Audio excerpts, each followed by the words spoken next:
Howdy, howdy. Happy Friday. Hey guys. Happy Friday. How are y'all doing today? Good. How are you? Doing good. So I know this week has been kind of crazy since we've had lots of large shipments leaving and our show pallets leaving and all kinds of crazy nonsense going on. So we have not really had a whole lot of time to prepare. So I'm just going to hit you guys with a random question today to start it off blind. Okay. So if you guys could ask one question of anybody in the film industry from any time, what would it be? Who would it be and what would the question be? That's a really good question. I'll start us off because I've got one prepped and ready.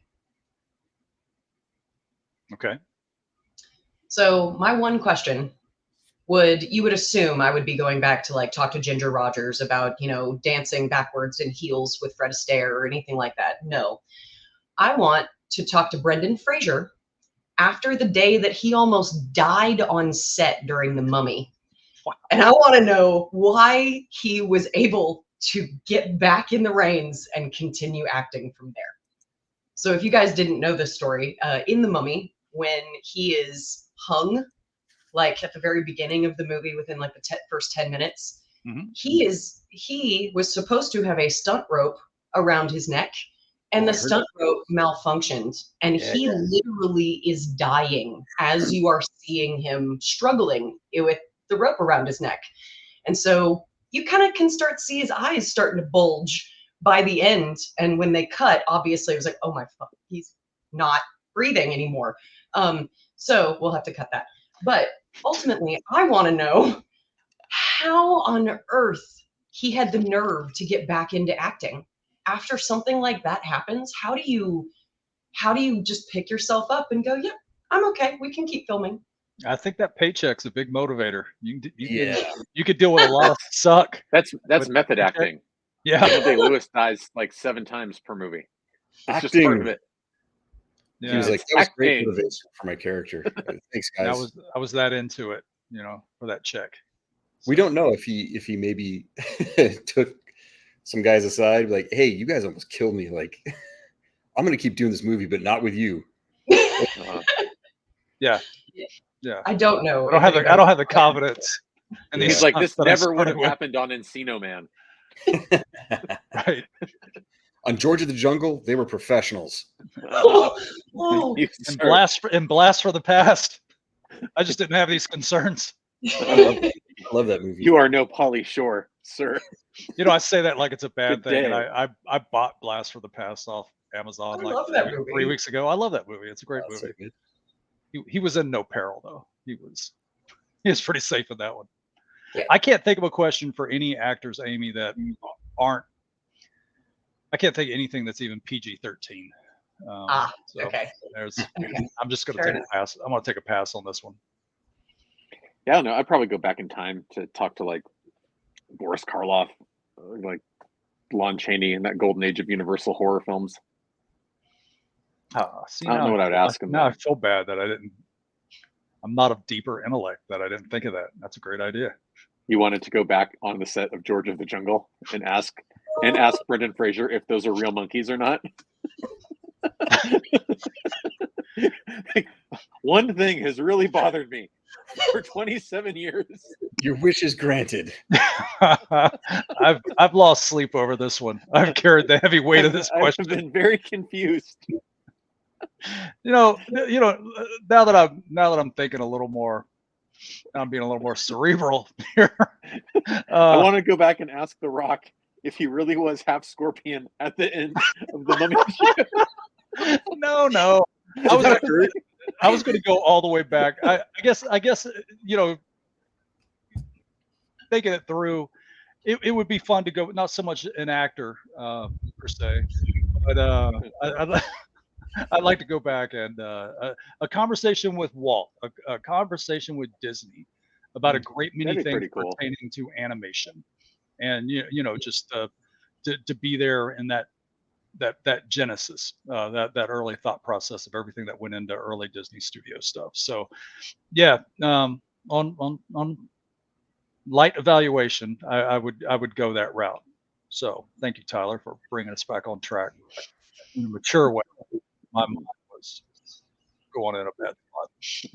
Yeah, that would be that could be a long long conversation. I'd enjoy that. That'd be fascinating. Yeah. I used to love those the Sunday night specials where they'd show Walt just hanging around with the Imagineers, and it's a room and everybody's working on something separately, and it's probably all scripted and staged, but he'll walk up to somebody who's sculpting on the Pirates of the Caribbean bus and be like, "Hey, what do you got going on there?" Oh, yeah, that would be pretty rad. Yeah, and anything he pointed to was just fascinating. You could just point to the Disney project, in Orlando, and it's just Everglades. It's just bushes. Well, here we're going to have this, and here we're going to have that, and over here we're going to have the futuristic city of tomorrow, and it was just fascinating. He was such a fatherly, warm figure, and just anything he said was captivating and fascinating to me. So. And speaking of which, I love those the Wonderful World of Disney. That would come on. He always would narrate the beginning of it. You'd have and then the little story. That's not really on anywhere, is it? Did they ever put that on Disney Plus? It might be on Disney Plus. Yeah, it could be. That seems like something that if it's not on Disney Plus, it will be on Disney Plus at some point. It should be. Yeah, it was great. Did you guys see that series, the Imagineering series that they did? Mm-hmm. Yes, it was so beautiful. I loved it. That's actually really awesome.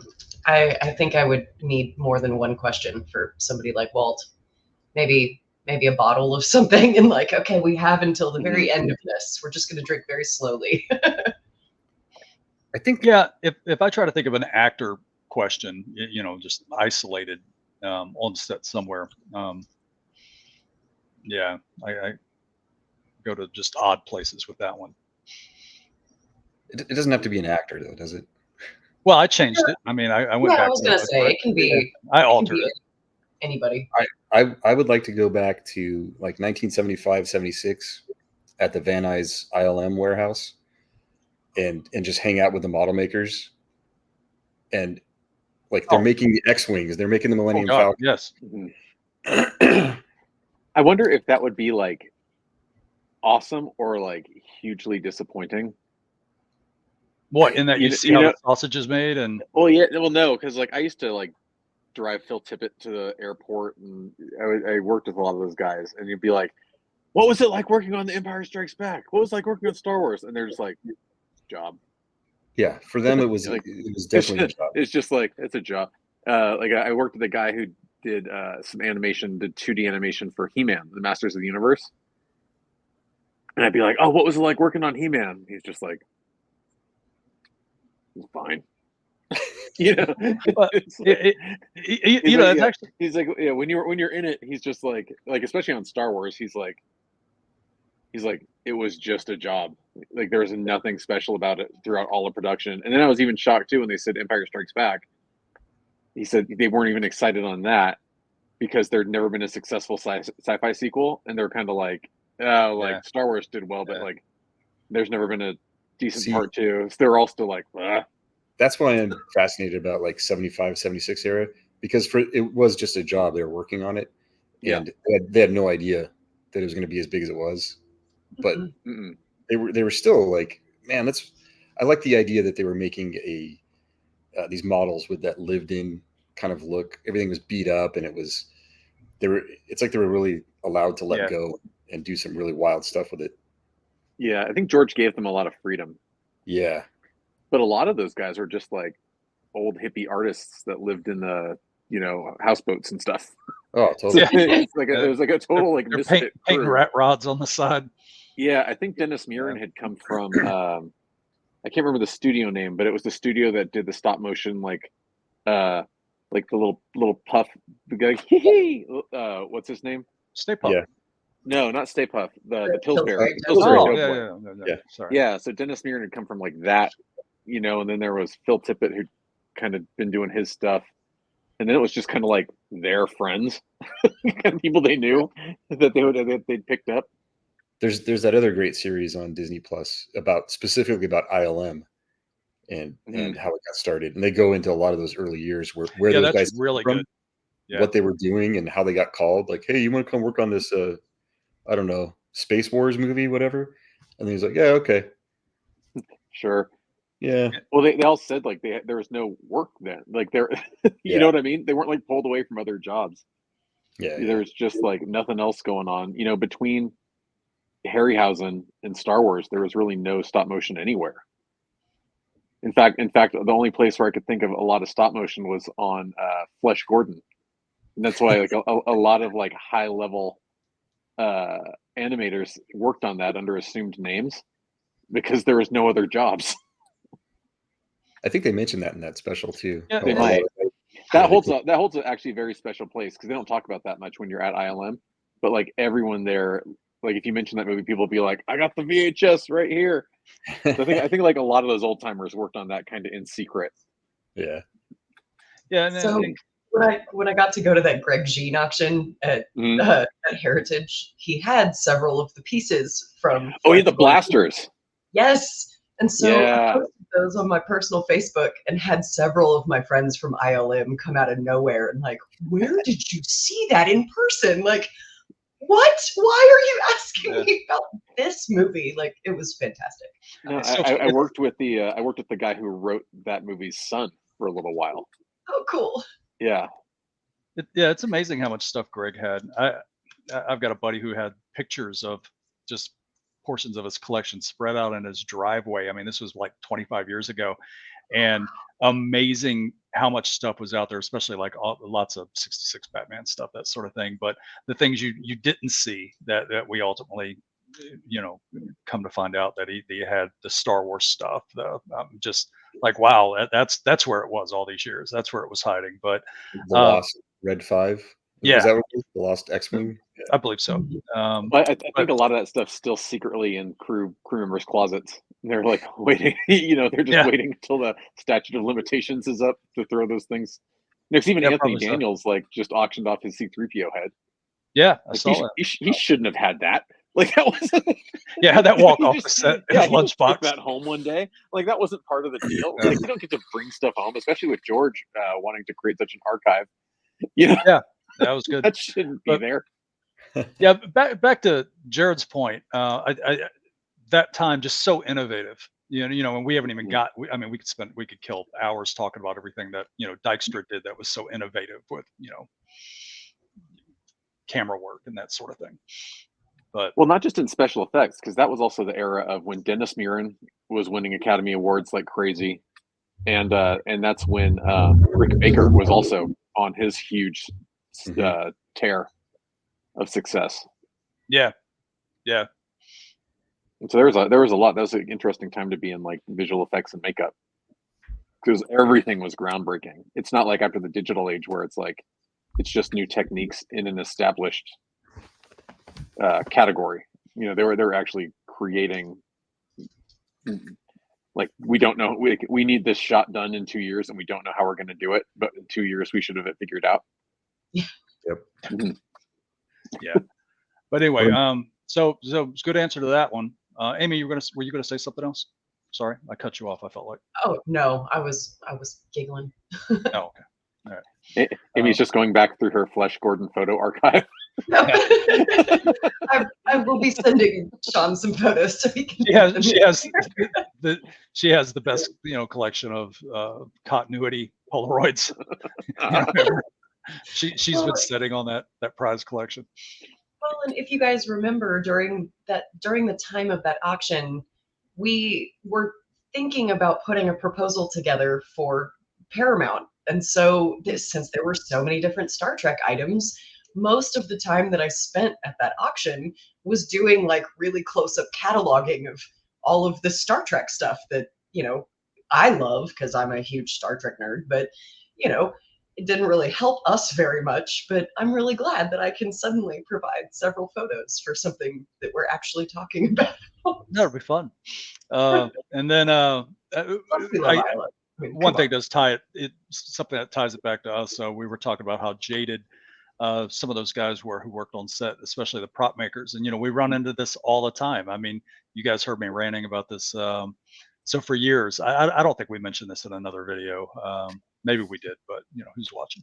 Anyway, remember me saying, for years I'd messed with Jurassic Park stuff. I mean, long before Paragon and everything else, just private builds, that sort of thing.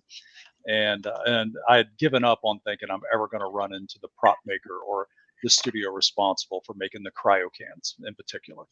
That just lost, to time. And then I ultimately run into the prop maker and we're talking about a different prop. I'm just trying not to give the studio away because I don't think he'd appreciate that. But anyway, we're having this long talk about something completely unrelated to JP. And then he goes, "Oh yeah, I worked on that. I see you guys are doing those cryo cans." And I'm like, "Dude, I've been looking for you for 25 years." and he said it so nonchalantly. He just spit it out. "Yeah, my studio did that," and blah blah blah. And I remember those.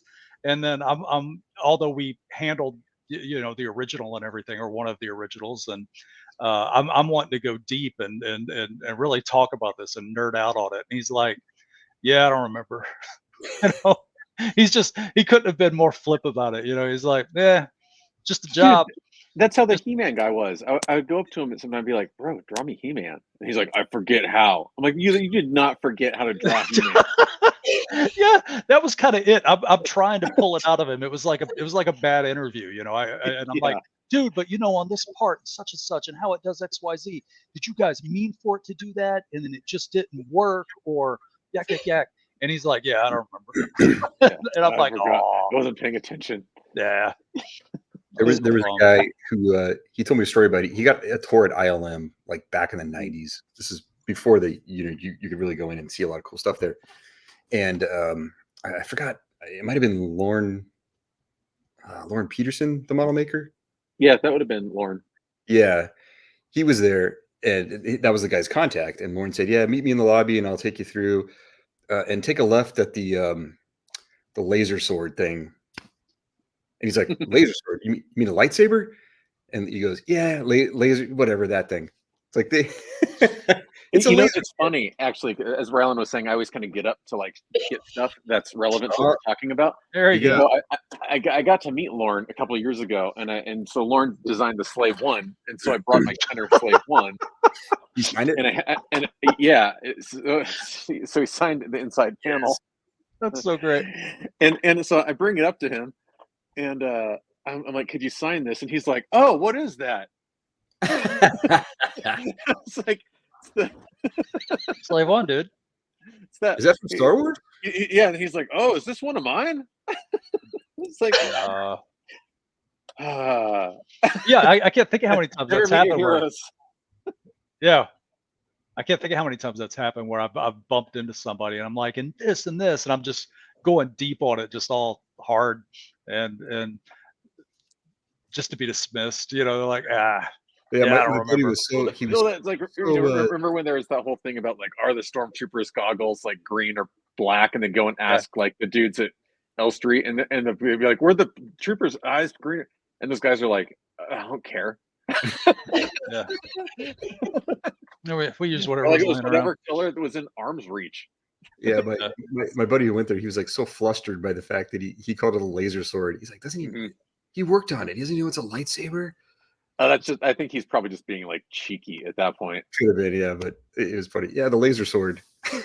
Yeah. Anyway, all right. I'm looking at the clock here. I think we're up. Yeah, I don't have anything else to talk about. At any point here, there was much of a rational thought, but okay. No, I have no more words left inside of my soul. We should tell everybody before we started this, we just to show what men and women of science we are and how intellectually deep we go. Just before we pressed record, I'd thrown out the question: did Alf ever actually eat a cat, or did he just threaten to? So that's. So if you know the answer, leave it in the comments. Yeah, let's get some engagement going. Did Alf actually? Yeah, not only, and we don't want opinions. No, because I asked that. So I was sincere when I asked that question. I was like, did he actually eat a cat, or did he just? We need to know, and we need your source. And that doesn't mean go wiki it or anything. No, means, we need to know, and not on Melmac. I have an Alf Did you story. ever eat one in the series? Well, now rules are starting to form. I have an Alf story. All right, okay. So I'm a little kid. Man, this is before Alf aired. It was like filming or whatever. And so I grew up in Thousand Oaks, California, and there used to be this swap meet in Simi Valley, about 20 minutes away. We'd always go there. Mm-hmm. And Garbage Pail Kids, those are like the coolest things. And my friend and I, we find this huge selection of Garbage Pail Kids. And we're like, oh, we're going to get these. We'll pool our money together and get it. And we go do something else. We're going to come back and get it. And they're all gone. And there's this kid there putting them all in his bag. He's like, yep, I got them all. We're like, oh, dude, you bought them all? He's like, yep. How'd you get that all? Like, he's like, well, I'm on this show called Alf. It's not out yet, but yeah, they pay me pretty well. It's the little kid from Alf. No, it's great. He was throwing around that Alf money. He scalped our Garbage Pail Kids with his Alf money. That's awesome. That's a great story. Yeah. We were kind of bummed out that our Garbage Pail Kids were gone, but we're like, well, we met the kid from Alf. We didn't even know what that was at the time, but you don't know what it is. And then you see Alf and you're like, oh man, that kid. That's that little kid. That's him. I had an uncle who looked like Alf, but we'll talk about that at another time. Anyway, I guess we should plug the Dallas Expo every opportunity we get. So go ahead, Amy, with that. Just as a reminder, we will be at Fan Expo Dallas next weekend.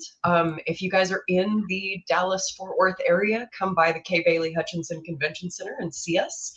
We are at booth 1100. That's 1100. You'll notice a big sign with, all of our Paragon stuff. And then we are also next to several other computer companies in a lightsaber booth. So we're kind of like right in the front door too. We are right in the front door. So when you walk in, you'll pretty much see us straight in front of you to your left. Oh, and by the way, if you guys were not aware, Wayne Knight is going to be autographing at Dallas Fan Expo, and we will have lots of cryo cans there. So if you don't already have something planned for Wayne Knight to sign, swing by our booth 1100, and come get your cryo can and then go have it signed. That was really we will also be in line. Thank you. That was very good. And if you don't see Tyler and I, we will be in line. We will be in line. So if you recognize us, say hi. Yeah. If you're one of the 3 people watching this that recognizes us. Yeah, and if you want to be merciful, swing by around 2 and let us know if you're going to pick up something to eat, and so we can put in an order. Yeah. Let us know if you will be in the fried chicken vicinity. Oh, and by the way, I can be buying Dr. Pepper and caramel, and chocolate cake too. That can be nice. Wait, when does the show start? Is it Friday afternoon, evening? It is Friday. Friday afternoon. It starts at 2 p.m. for the VIPs, and regular tickets open at 4 p.m. I think the show runs until 8 o'clock on Friday night. And then we're back for full days on Saturday and Sunday. There you go. And before Tom says we did another one of these without talking about props, you always didn't talk about props. You just talked about stupid stuff. Before he tells me that, I just want to remind him that you did mention cryo cans at the end and Wayne Knight and getting things signed. So we did in fact discuss props. Dude, this was an awesome recording. Yeah, and you know what? We talked about prop makers and how it affects our business. So yeah, I don't care what Tom says. I'm my own boss. I don't need you. Mm-hmm. There you go. Well, on that note, we will see you guys next weekend at Fan Expo Dallas, and have a great weekend. Bye, guys. See you.